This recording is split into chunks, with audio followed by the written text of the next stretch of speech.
Go on ahead, Bill. Yeah, it's okay. We can't possibly fit all of these extra bags in the car.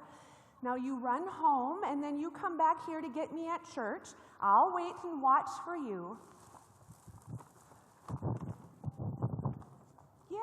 Yes, I'm fine. Just go.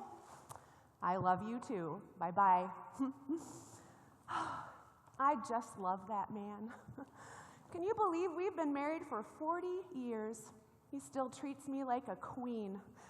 Oh, I know I don't always deserve it. I can be kind of stubborn sometimes. But I guess I just know what I want, and I'm not afraid to ask for it. Take this afternoon, for example. Everybody thought it was too busy a time of year for a party, but I stuck to my guns and I said, we are going to have this party, and we're all going to wear our ugly Christmas sweaters. Well, my kids thought it was kind of a dumb idea, but who was laughing in the end? Oh, we had a wonderful afternoon. It was everything I wanted for my Katie and more. We had ourselves a baby shower. My baby, my youngest, is having a baby.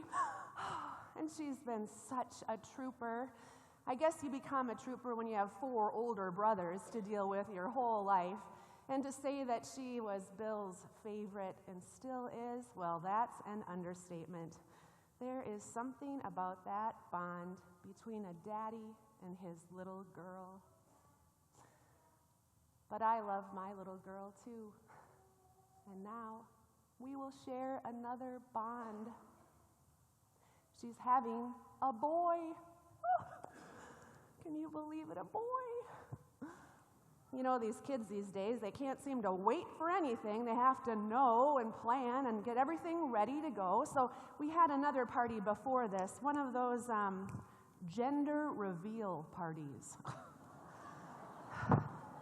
I tell you what, if I had cut into a cake and it revealed that I was having boy number 4, I would have had a nervous breakdown. I guess that's why we have the Holy Spirit, isn't it? To help us through all that parenting and the stress that it causes. But I tell you what, every one of these gray hairs has a name. There's Kevin and Kurt and Kyle, and then there's Victor. I know what you're saying. All those K names and then Victor? Well, I looked at that 4th boy and I thought to myself, I'm going to need as much oomph and chutzpah as possible to be a mother for 4 boys. So I thought, we'll name him Victor. That's the story I tell people. But the real story is that between Kyle and Victor, we lost one. I didn't think I was ever going to get through that time.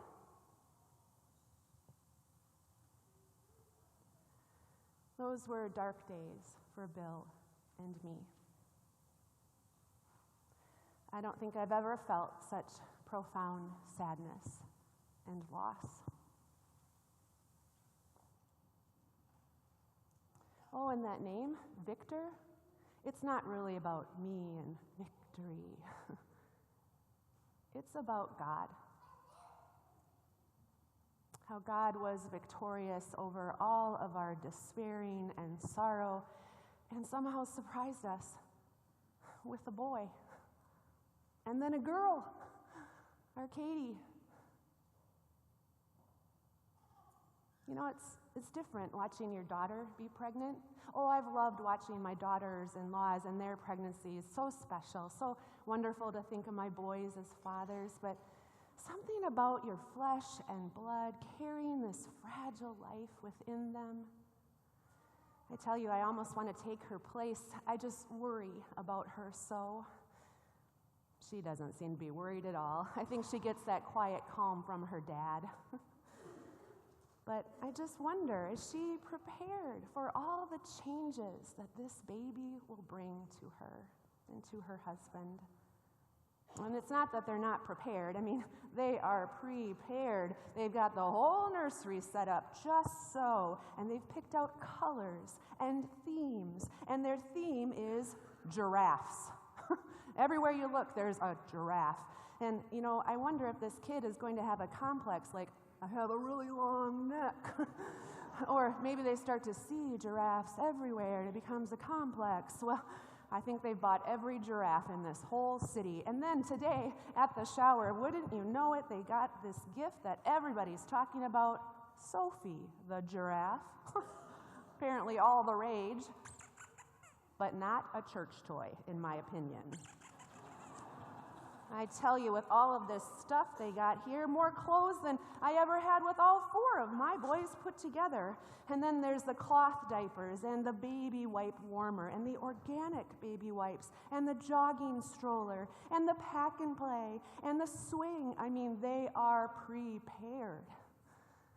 But I wonder, have they prepared their hearts for this baby?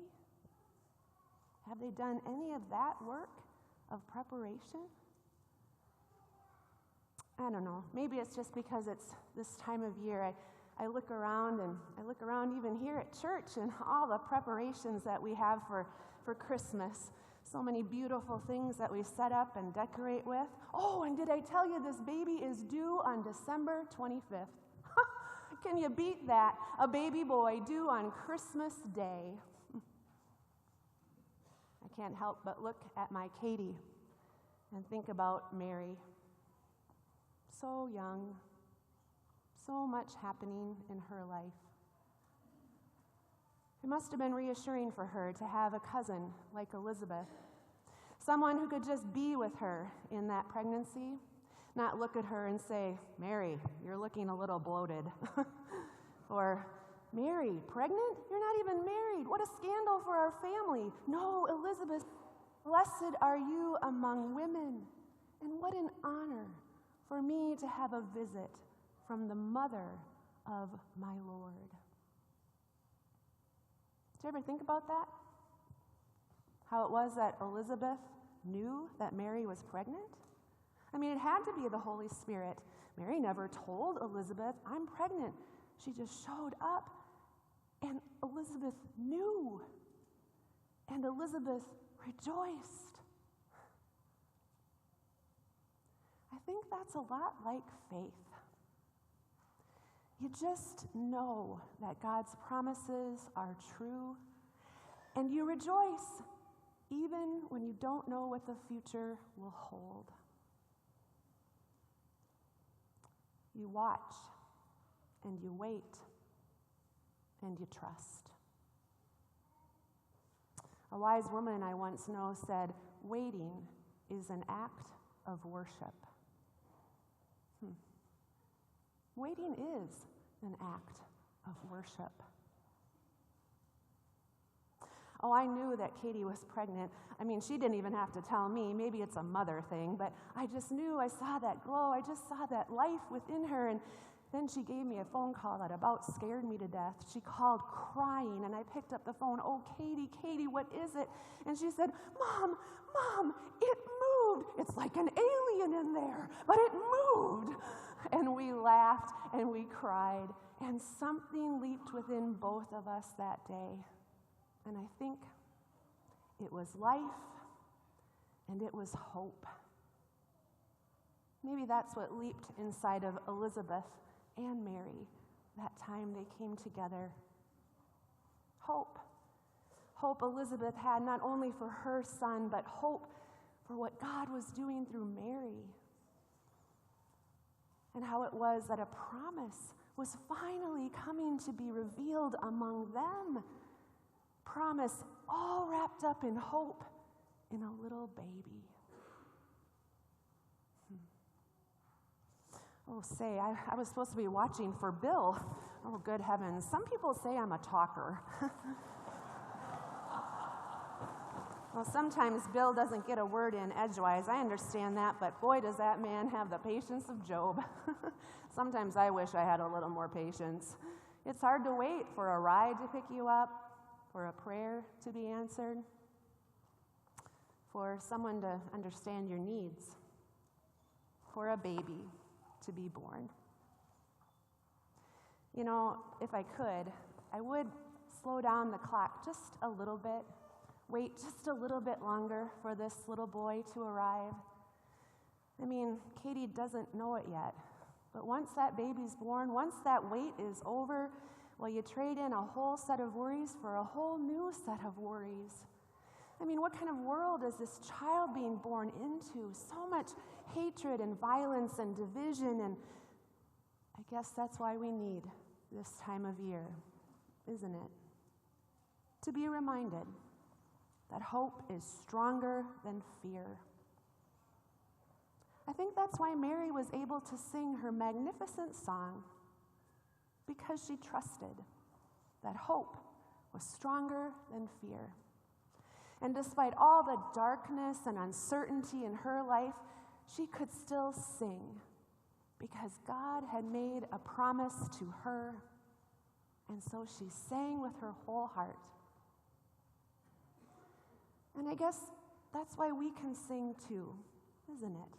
We can join Mary's magnificent song even when the world is filled with darkness or uncertainty. We can sing too. Oh, there's Bill. Good heavens. Oh, is he ever a keeper? I bet he put the seat warmers on for me. Say, we'll see you at Christmas Eve, all right? Well, that is unless I'm up at the hospital holding that new baby boy, holding hope.